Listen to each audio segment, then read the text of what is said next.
É com muita alegria que a equipe do Brasil Paralelo inaugura o maior congresso online do país. Nos últimos 6 meses, a gente tem dedicado a nossa vida para esse projeto. E de fato a gente não tinha noção da proporção que isso ia tomar.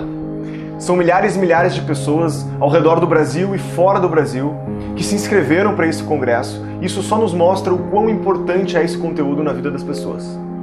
Se você chegou até aqui, talvez também já esteja cansado de ouvir apenas uma versão da história, de ficar à mercê das informações tendenciosas da mídia tradicional. O ponto é que não dá mais para continuar do jeito que a gente está. E é por isso que o Brasil Paralelo se propõe a trazer uma outra versão da história e com a qualidade que ela merece. Após muita dedicação, várias noites viradas, viagens exaustivas, colocamos dinheiro do nosso próprio bolso, assumimos o risco. Finalmente chegou o dia de você conferir o primeiro episódio dessa série de 5 capítulos. Os episódios estão fantásticos e você vai poder assistir gratuitamente logo em seguida. Acontece que esses episódios são só uma parte. Para montarmos esses capítulos, nós gravamos mais de 120 horas de conteúdos exclusivos. São aulas, palestras, entrevistas com grandes especialistas abordando e aprofundando os temas mais relevantes da atualidade. Todo esse conteúdo tem mudado a nossa vida. Por isso montamos um pacote premium que te dará acesso a todo esse acervo de conteúdo de forma organizada. É um patrimônio histórico, um marco no pensamento brasileiro. E é dessa forma que vamos dar continuidade nesse projeto de ser uma mídia independente. Precisamos da sua ajuda e da sua vontade de mudar o Brasil para que em 2017 o Brasil Paralelo possa se tornar a primeira mídia independente no Brasil. Muito importante, essa oferta estará disponível somente para os primeiros 1000 compradores. Depois disso o preço será outro. E pode ter certeza que acaba rápido. Então se você quiser adquirir essas 120 horas de conteúdo exclusivo e ser um fundador da nova mídia independente no Brasil, compre agora o pacote Premium. Fique agora com o primeiro capítulo do Congresso Brasil Paralelo e até breve. –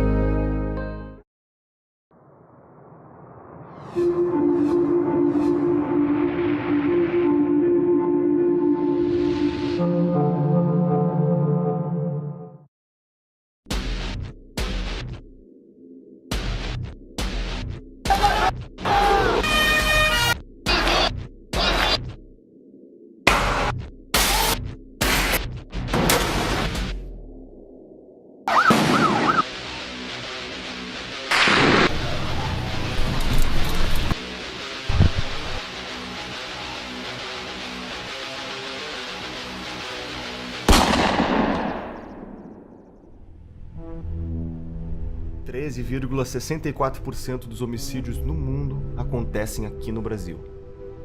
No ano em que recebemos as Olimpíadas, levantamos a medalha de ouro em número de homicídios, 59.627. Se considerarmos a estimativa de homicídios não contabilizados, estamos superando a guerra da Síria em número de mortos por ano. O número de assaltos é o dobro da média mundial. De cada 100 crimes cometidos no país, menos de 8 são solucionados. Acontecem 60.000 assassinatos por ano e 55.000 ficam sem solução. Mesmo que apenas 5% dos criminosos sejam presos, temos a 4ª maior população carcerária do mundo, o dobro da população total da Islândia. Como chegamos até aqui? O que nos fez chegar tão longe?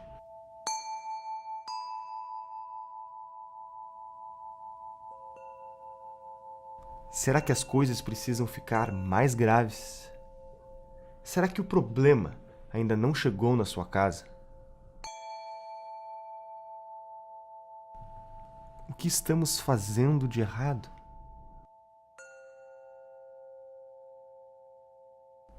Talvez o primeiro passo seja conhecer a natureza do problema.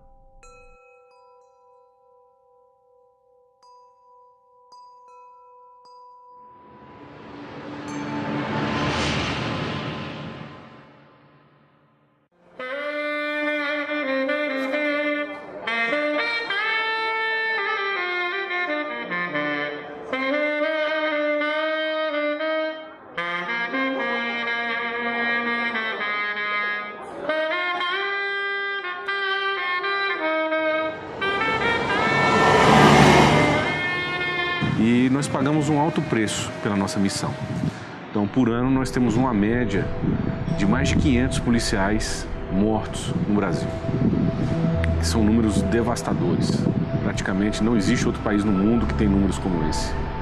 Para cada policial morto, nós usamos aquele estudo da Primeira Guerra Mundial, que para cada militar morto você tem 3 feridos graves sequelados. Então, quando a gente faz essas contas em anos, né, os números são inacreditáveis. A impunidade é a mãe da reincidência. Então, nós temos hoje praticamente um índice de reincidência maior do mundo também. É uma coisa absurda. E isso traz consequências graves na vida de cada brasileiro. Não tem brasileiro hoje que não sofreu ou que não conhece uma pessoa próxima que não sofreu uma violência, que não sofreu um crime, seja de furto, seja de roubo, ou um acidente de carro. Então tem números em alguns lugares do Brasil, a audiência de custódia está liberando uma média de 80% dos presos em flagrante. Então o cenário hoje é esse. E na medida que o criminoso, nós temos casos, está até na internet, de bandidos que foram presos, bandido que foi preso 27 vezes pela Polícia Militar. E o que acontece? Quando você prende um criminoso e ele não cumpre a pena e ele tem essa sensação de impunidade, imediatamente ele vai partir para a reincidência do crime, só que tem um fator complicante nisso. Ele vai ficando, cada vez que ele é solto, mais violento e mais audaz. Em 2015, a arrecadação de impostos no Brasil foi de 1.982 bilhões de reais. Para onde foi esse dinheiro? 53,9% da arrecadação do Brasil vem das pessoas mais pobres, das pessoas que ganham até 2 salários mínimos. Então, a maioria da arrecadação do Estado vem dos mais pobres. E depois, para quem vai esse dinheiro, basta ver Bolsa BNDES e outras distorções tipo, que somados dão mais dinheiro que é saúde, educação, etc, etc. Então, na verdade, os ricos estão sendo financiados pelos pobres. Então você tem saneamento, transporte, educação, saúde, segurança, tudo que for público nisso, você está dentro disso, você está ferrado. Entendeu? Então você tem uma estrutura de um Estado que arrecada brutalmente e não devolve nada, ou seja, quem quiser ter disso tem que comprar de novo. Você tem que comprar a segurança da sua rua, você tem que comprar o transporte privado, a saúde privada, porque você não tem outra alternativa. O Estado não lhe dá nenhum refresco e quem não pode comprar vai ficar morando ali na África para todo sempre. Então você sempre precisa de escravos para sustentar essa casta que sempre existiu. A dinâmica política, a dinâmica de ideias e essa lógica arrecadatória do governo, a lógica de defender interesses organizados na sociedade, essa lógica que é um pouco reflexo da democracia de voto que a gente tem no Brasil, essa lógica massacra o pequeno. Como o governo brasileiro chegou ao ponto de ter a maior carga tributária do mundo, contando os impostos diretos e indiretos? É simples de explicar. Todo brasileiro trabalha 6 meses por ano para pagar somente o imposto de renda, contribuições previdenciárias, sindicais, PIS, COFINS, ICMS, IPI, ISS, IPTU e IPVA. E isso é só uma parte, porque tudo que você consome tem um preço maior do que deveria. Porque quem te vende um produto ou serviço também tem que pagar uma série de impostos que são repassados para você. São os famosos impostos escondidos. One of the great debates of our time is about how much of your money should be spent by the state and how much you should keep to spend on your family. Let us never forget this fundamental truth. The state has no source of money other than the money people earn themselves. If the state wishes to spend more, it can do so only by borrowing your savings or by taxing you more. And it's no good thinking that someone else will pay. That someone else is you.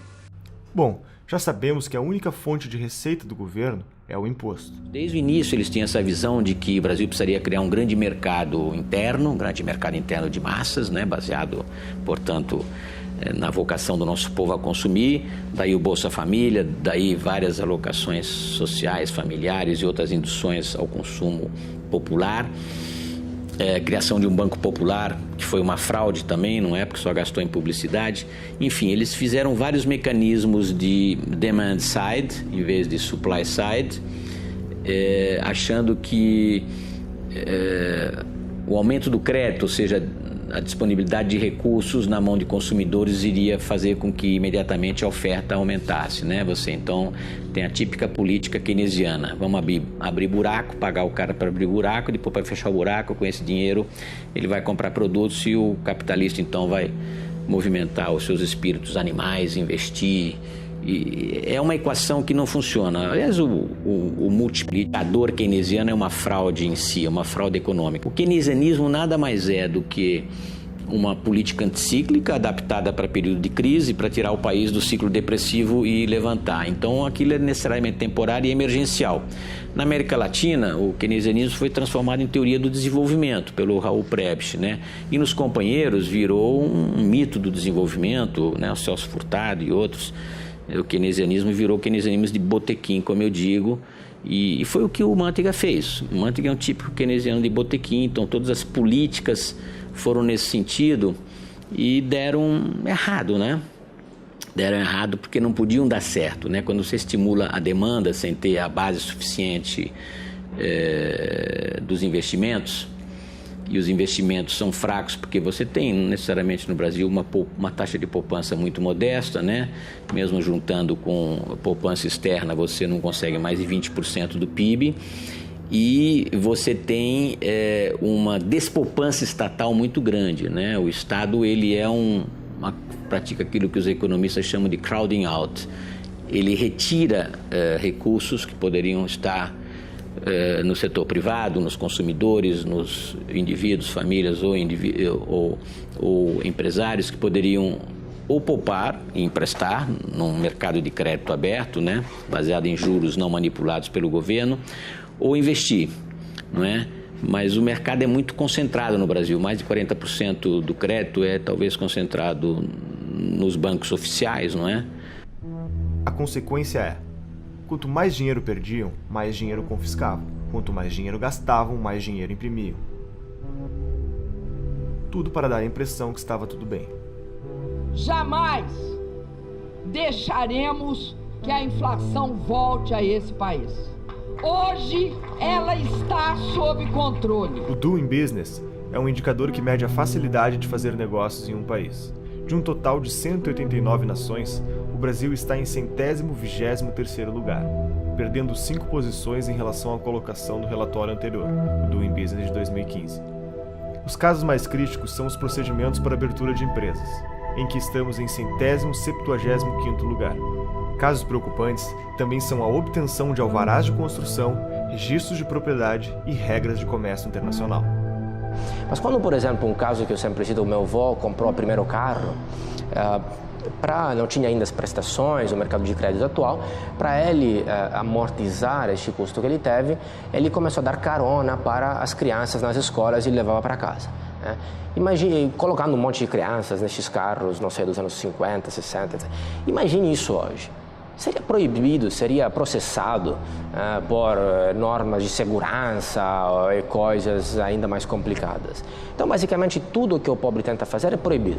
Todas as profissões, ambulante, informal, é tudo proibido ou muito regulamentado. Então, ou ele fica na informalidade, aí é sujeito a abuso de poder, uso discricionário do poder, ele não sabe, talvez, na maioria dos casos, os próprios direitos perante a lei, ou ele fica desempregado, dependente de assistencialismo, ou ele fica no crime. Se ele entra no mercado formal como empresário, é muito caro, respeitando todas as regras que existem. O governo não devia entrar no campo da produção e do risco do empreendimento. O governo deveria, na realidade, criar as condições para que os empreendedores tenham sucesso. Porque o governo brasileiro, em particular, porque por essa nossa cultura, sei lá de onde nós trouxemos essa cultura de que o governo vai promover o desenvolvimento, isso não existe, né? O que existe no governo, que o governo devia ser um catalisador do sucesso de cada cidadão. e não simplesmente tentar fazer ele próprio, porque ele próprio se amarrou numa quantidade de leis superadas, antigas, complicadas, e não dá mais para gerenciar empresas, vamos dizer, estatais. No Brasil já não dá mais. As empresas que nós temos hoje ainda estatais, nós vemos que estão se debatendo com problemas que não deveriam existir, e mais num regime de fiscalização do que de produção. Dentro desse panorama, eu gostaria que cada um pensasse no exemplo que a natureza nos dá. A natureza está nos dizendo simplesmente que a padronização não funciona. Não existe duas pessoas iguais. Olhando para uma árvore, não há duas folhas iguais. Olhando para as árvores, não há duas árvores iguais. Quer dizer, não há 2 dias iguais. Essa ideia de padronizar através da legislação, como o governo procura fazer, que todos tenham as mesmas obrigações e as cumpram da mesma maneira, não funciona. Mesmo quando o governo decidiu nos numerar, ele nos numera diferentemente um do outro. Portanto, as diferenças estão aí. Você não tem um livre mercado no Brasil. Nós não temos. A verdade é isso. Se você não tem livre mercado, se você não tem a livre iniciativa, se os seus meios de produção eles são, de certa maneira, limitados pelo Estado, ou seja, não é 100% privado, você não tem capitalismo. Capitalismo não é lucro. Lucro é o resultado de capitalismo. Esse é que é o ponto. Você pegar esses índices econômicos mundiais de liberdades econômicas, né, do Fraser Institute ou da Heritage Foundation, né, Economic Freedom of the World, o Brasil está lá para o final de países parcialmente não livres, né? Você tem os países absolutamente livres, aqueles suspeitos de sempre, Hong Kong, Estados Unidos, Escandinávia, e tem os países menos livres e tem uma terceira categoria de parcialmente não livres e os não livres, China, Vietnã, Venezuela, até o Brasil está num lugar muito ruim para a nossa autoestima nacional. Nós somos não somos uma autocracia como a China, mas economicamente nós somos menos livres que a China. A China tem muito mais liberdade no seu ambiente de negócios do que o Brasil. E eu sei disso porque eu morei lá. O índice que mede a liberdade econômica da Heritage Foundation nos coloca em 122º lugar no ranking mundial de liberdade econômica, de 186 países analisados. O ponto é, nós perdemos a liberdade. A liberdade de construir o novo. A liberdade que nos permite mudar o nosso rumo. A liberdade de escolher para onde o nosso dinheiro deve ir.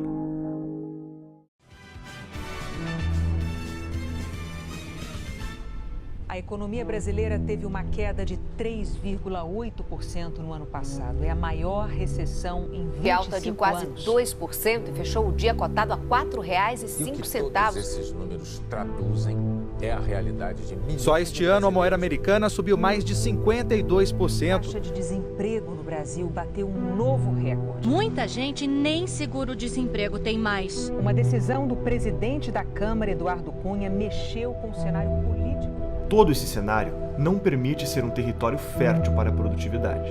De acordo com a pesquisa da The Conference Board, precisamos de 4 brasileiros para equivaler à produtividade de 1 americano. Ou seja, demoramos 4 vezes mais para concluir um trabalho. Por que tanta ineficiência? Além de demorarmos 4 vezes mais para realizarmos a nossa produção, encontramos barreiras quase que intransponíveis na hora de fabricar nossa tecnologia. Além da baixa liberdade econômica e da mão de obra desqualificada, a ciência no Brasil é prejudicada pelo excesso de burocracia, pela alta carga tributária e pela baixa qualidade da base educacional. 99% dos cientistas precisam importar materiais para suas pesquisas. Deles, 76% já perderam suas encomendas devido à demora de retenção na alfândega. Os impostos também são outra barreira na importação. O valor final do produto pode alcançar até 3 vezes mais do que é pago por cientistas nos Estados Unidos e Europa. Nunca conquistamos um prêmio Nobel. 8, 7, 6, 4, 3, Existem 2 programas na Singularity. Existe o programa profissional, que é de 1 semana, que é para executivos e gente que paga. E existem os programas de 10 semanas, que são abertos para qualquer pessoa no planeta. Então, em 10 semanas você vai lá, não conhece ninguém, você chega lá e aí você tem que criar um negócio. A Made in Space foi criada em 10 semanas num desses que eles chamam de ESP, tá? Nesse programa. Essa empresa Made in Space agora está fabricando, vai começar a fabricar no espaço fibra ótica. As fibras óticas que vão ser construídas, feitas no espaço, elas vão ter um desempenho de 100 a 1000 vezes maior do que as melhores fibras óticas construídas hoje na Terra.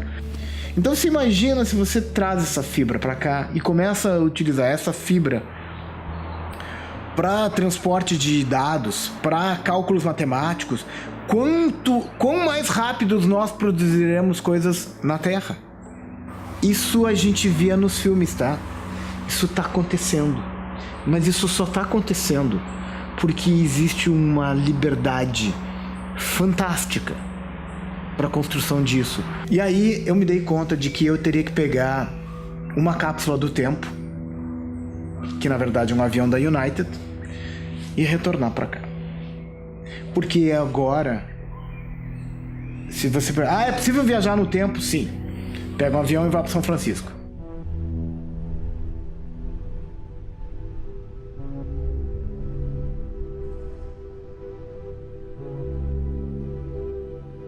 Estamos fazendo tudo errado em educação. Em economia dá para consertar em 2, 3 anos.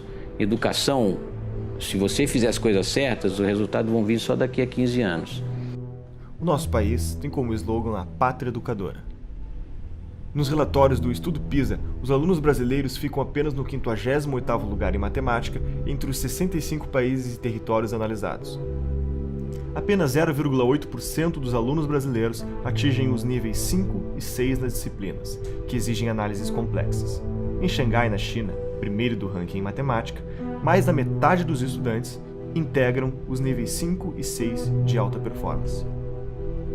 O mais intrigante é que o problema parece também não ser a falta de dinheiro. Primeiro, como ministro da Educação, sempre lutarei por mais recursos em favor da educação. Essa tem sido a minha tese. Agora, eu não posso desconhecer o fato real de que o orçamento, como proporção do PIB investido na área da educação, é um orçamento robusto, considerável, comparativamente ao que ocorre nos principais países do mundo. A gente investe mais de 6% do PIB, 6,6% do PIB, de acordo com os últimos dados, o que nos coloca entre os países de maior orçamento como proporção do PIB do mundo, levando em consideração o levantamento dos membros da OCDE, o que mostra claramente que a gente também tem uma dificuldade que diz respeito à qualidade do gasto, a forma que você investe. Então, muito foi feito aqui de forma dispersa, mais de 80, 90 programas e projetos, cada um sem que pudesse ter um diálogo entre si, uma interação entre si,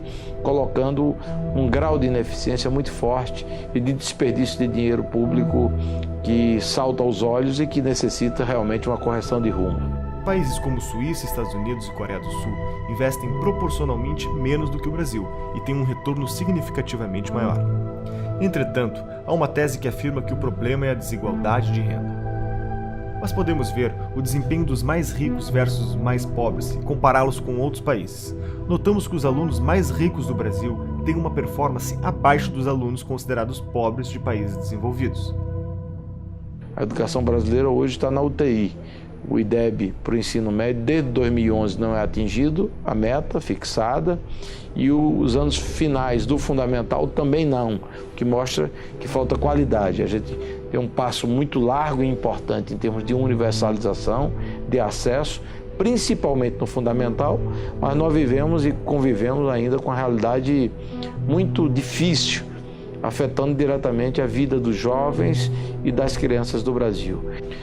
Isso é tão grave que agora, em 2015, o governo instituiu um novo procedimento de avaliação denominado ANA, a Avaliação Nacional de Alfabetização no país.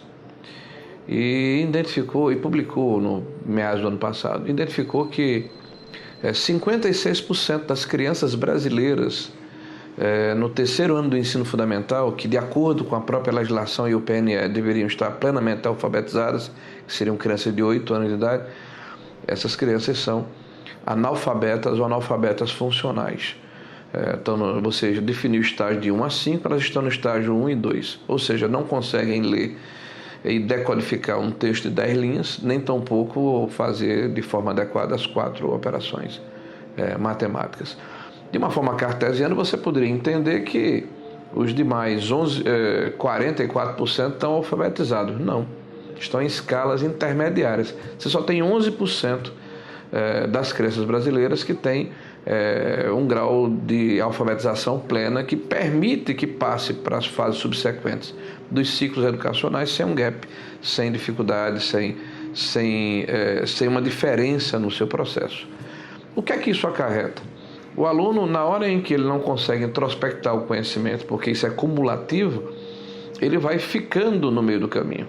Ou ele se evade da escola, né? ele sai da escola, ou ele se anula na escola. E aí é a progressão automática. O resultado é que as nossas universidades, isso é uma outra estatística, um outro estudo feito pela Fundação do Paulo Montenegro, que foi em 2012, 38% dos alunos que chegaram à Universidade Pública Federal têm dificuldade de alfabetização. Não por acaso, várias universidades federais fazem um curso que eles chamam de parametrização, ou seja, vamos supor que você vai entrar num curso de engenharia ou de tecnologia da informação e você passa 6 meses antes de você ter conhecimento das matérias estudando matemática e português do ensino fundamental, para poder estar ombreado com o conhecimento que vai ser ofertado no ensino superior. É possível que tudo que contamos para você até aqui seja fruto da incompetência de um governo corrupto, deixando os serviços públicos se deteriorarem e as brechas para que tudo isso se agrave com o tempo. A outra hipótese é menos ingênua e dá o crédito para a competência do governo. Karl Marx dizia que a propriedade tem de ser estatizada progressivamente, lentamente, através da taxação progressiva. Aumentar imposto, aumentar imposto, aumentar imposto. Então, não foi um desvio das metas do PT, foi o cumprimento exato do programa.